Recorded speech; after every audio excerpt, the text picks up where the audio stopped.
മമ്മൂട്ടിയും മോഹൻലാലും പൃഥ്വിയും തിളങ്ങിയ ചടങ്ങ്. പ്രൊഡക്ഷനില് മാത്രമല്ല, ഇടയ്ക്ക് ചില സിനിമകളിലും അദ്ദേഹം പ്രത്യക്ഷപ്പെട്ടിരുന്നു. സിനിമയെന്ന സ്വപ്നവുമായി മദ്രാസിലേക്ക് പോയതും മഹാരഥന്മാരില് പ്രമുഖരെ പരിചയപ്പെട്ടതിനെക്കുറിച്ചുമൊക്കെ അദ്ദേഹം തുറന്നു പറഞ്ഞിരുന്നു.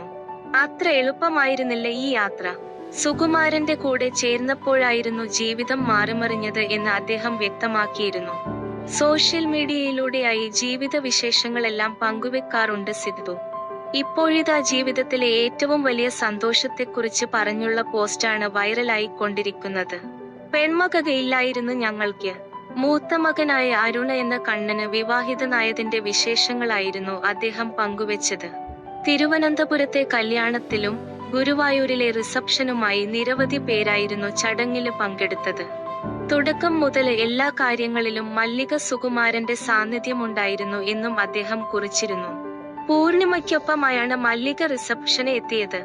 പൃഥ്വിയും ഇന്ദ്രജിത്തുമായി അത്രയേറെ അടുപ്പമുണ്ട് സിദ്ധുവിന്. തിരക്കുകളെല്ലാം മാറ്റിവെച്ച് കണ്ണനെ അനുഗ്രഹിക്കാനായി പൃഥ്വിരാജ് എത്തിയിരുന്നു. സുപ്രിയയും അദ്ദേഹത്തിനൊപ്പമുണ്ടായിരുന്നു. കുട്ടിക്കാലം മുതലേ തന്നെ കണ്ണന് രാജുവിനെ അറിയാമായിരുന്നു. ഒരു കുടുംബം പോലെ കഴിഞ്ഞിരുന്നവരാണ് ഞങ്ങളെല്ലാം എന്നും അദ്ദേഹം പറഞ്ഞിരുന്നു.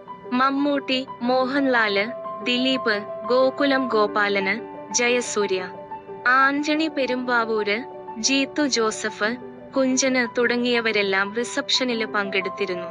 ഇവരുടെ ചിത്രങ്ങളും വിശേഷങ്ങളുമെല്ലാം സോഷ്യൽ മീഡിയയിലൂടെ വൈറലായി കൊണ്ടിരിക്കുകയാണ്. ആദി, ദൃശ്യം തുടങ്ങിയ സിനിമകളില് കണ്ണന് അഭിനയിച്ചിട്ടുണ്ടെന്നും സിദ്ധു കുറിച്ചിരുന്നു.